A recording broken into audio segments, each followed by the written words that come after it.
فرماتے ہیں محبت ہونے کی وجوہات ہوتی ہے، اور سب سے پہلی اور بڑی وجہ یہ ہے کہ بندہ اگلے کے حسن کو دیکھے نا تو وہ اس سے محبت کرنے لگ جاتا ہے، اس کے دل کو چیز بھانا شروع ہو جاتی ہے، تو بار بار دیکھنا اور اسے محبت کرنا، اس کے قریب ہونا، یہ اس کی ایک فطرت میں آ جاتا ہے۔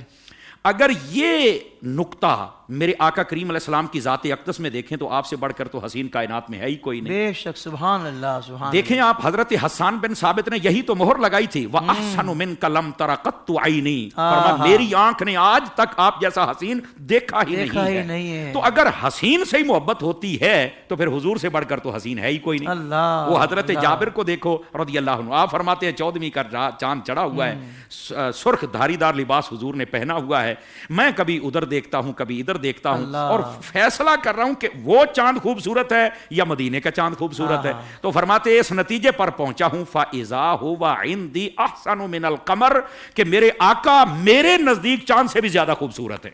سبحان اللہ۔ اور یہی بات جب پیر سیدنا تاجدار گورڑا اعلیٰ حضرت پیر سیدنا مہر علی شاہ صاحب رحمۃ اللہ تعالی آپ نے دیکھی تو آپ فرماتے اس صورت نو میں جان آکھاں، جان آکھاں کہ جانے جہان آکھاں، سچ آکھاں تے رب دی مشان آکھاں جس شان چشانہ سب بنیاں۔ اور اگر اسی بات کو سیدی اعلیٰ حضرت کی بارگاہ میں لے کے آئے تو اعلیٰ حضرت فرماتے وہ کمال حسن حضور ہے کہ گمان نقص جہاں نہیں۔ کیا کہنے۔ دوسری بات فرماتے ہیں کہ اس کے کمالات کچھ ایسے ہوں کہ بندہ متاثر ہو کے اس سے محبت کرنا شروع کر دے۔ اب نبی پاک صلی اللہ علیہ وسلم کے کمالات دیکھیں، جسم اقدس پر مکھی نہیں بیٹھتی، اللہ کیا کمال ہے یار، پسینہ اقدس آئے تو خوشبو آتی ہے، سبحان اللہ۔ اچھا پڑھے کسی سے بھی نہیں، امی ہیں لیکن کائنات کے معلم بن کے آئے ہیں، اللہ یہ کیسا کمال ہے۔ تو آقا کریم علیہ السلام کی اگر کمال دیکھیں تو پھر بھی بندہ حیران ہو جاتا ہے۔ اچھا کسی کی آنکھ نکلی ہے تو وہ حضور کے پاس آیا، نبی پاک علیہ السلام نے آنکھ عطا کر دی، پنڈلی ٹوٹ گئی وہ سیٹ کر دی، بازو کٹ گیا وہ ٹھیک کر دیا، بارش نہیں برس رہی نبی پاک علیہ السلام نے ہاتھ اٹھائے برسنا شروع ہو گئی،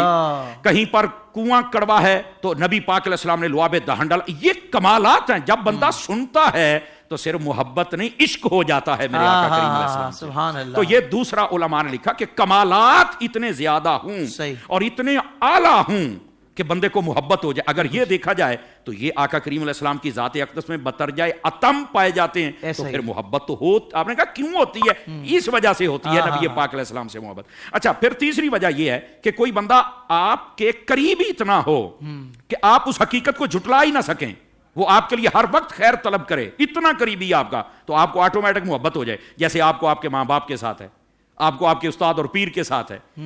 آپ اس حقیقت کو جھٹلا ہی نہیں سکتے حضرت حافظ صاحب۔ اللہ تو پھر نبی پاک علیہ السلام کتنے قریبی ہیں، فرمایا النبی اولا بالمؤمنین من انفسہم، فرمایا محبوب پاک تو تمہاری جانوں سے بھی تمہارے زیادہ قریب ہیں۔ اللہ اکبر، سبحان اللہ۔ اور پھر ہمارے لیے کیسی ہماری خیر چاہتے ہیں۔ آج بھی آپ مدینہ شریف میں چلے جائیں تو وہاں پر غار سجدہ آپ کو ملے گی، 3 دن تک میرے آقا کریم علیہ السلام رو رہے ہیں اپنی امت کے لیے، تو جو اتنی ہماری خیر مانگے گا تو ہمیں محبت نہیں ہوگی تو اور کیا ہوگا بتائیے ذرا۔ آقا کریم صلی اللہ علیہ وسلم آپ فرماتے ہیں ہر نبی کو ایک دعا کا اذن ملا کہ مانگو قبول ہوگی، میں نے ابھی نہیں مانگی۔ یا رسول اللہ کب مانگے گے؟ فرمایا قیامت والے دن، بخاری شریف میں ہے۔ یا رسول اللہ صلی اللہ علیہ وسلم وہ دعا کیا ہوگی؟ فرمایا میں اپنی امت کی شفاعت کی دعا کروں۔ اللہ اکبر، سبحان اللہ اکبر۔ تو جو اتنا ہم سے محبت فرمائیں، اتنی ہماری خیر طلب کریں، بلکہ نبی پاک صلی اللہ علیہ وسلم نے یہاں تک فرمایا میری اور تمہاری مثال اس طرح ہے جیسے کسی نے آگ لگائی ہو، تو آگ لگانے کے بعد گرمیوں میں عمومی طور پہ آپ دیکھیں کہ اس کے اوپر پتنگے جمع ہو جاتے ہیں، لگ لگ کے اس کے ساتھ مرتے رہتے ہیں، تو فرمایا آگ بھڑکی ہوئی ہے اور تم گرنا چاہتے ہو، میں پکڑ پکڑ کر تمہیں بچا رہا ہوں۔ اللہ فرمایا میری اور تمہاری مثال اس طرح ہے۔ یہ محبوب پاک صلی اللہ علیہ وسلم اپنی امت کے لیے بتا رہے۔ اور پھر قرآن پڑھو، فرمایا حریص علیکم بالمؤمنین رؤوف الرحیم۔ اس کا ایک محبت میں ترجمہ یہ بھی ہے کہ محبوب پاک علیہ السلام تمہارے لیے اتنی جلدی چاہتے ہیں کہ تم سارے کے سارے بس میرے دامن سے لپٹ جاؤ، میں جنت میں تو تمہیں لے ہی جاؤں گا نا۔ سبحان اللہ۔ محبوب پاک صلی اللہ علیہ وسلم کی اگر ان چیزوں کو دیکھیں کہ وہ ہمارے کتنا قریب ہے اور ہمارے لیے کیا جذبات محبت رکھتے ہیں، تو پھر آقا کریم علیہ السلام سے صرف محبت نہیں عشق ہو جائے گا۔ اس کی بہت ساری وجوہات علماء نے لکھی ہیں، علم بھی ہے، عبادت بھی ہے، کردار بھی ہے، صورت بھی ہے۔ اللہ تعالی ہمیں اپنے محبوب سے کامل محبت کی توفیق عطا فرمائے۔ سبحان اللہ، سبحان اللہ۔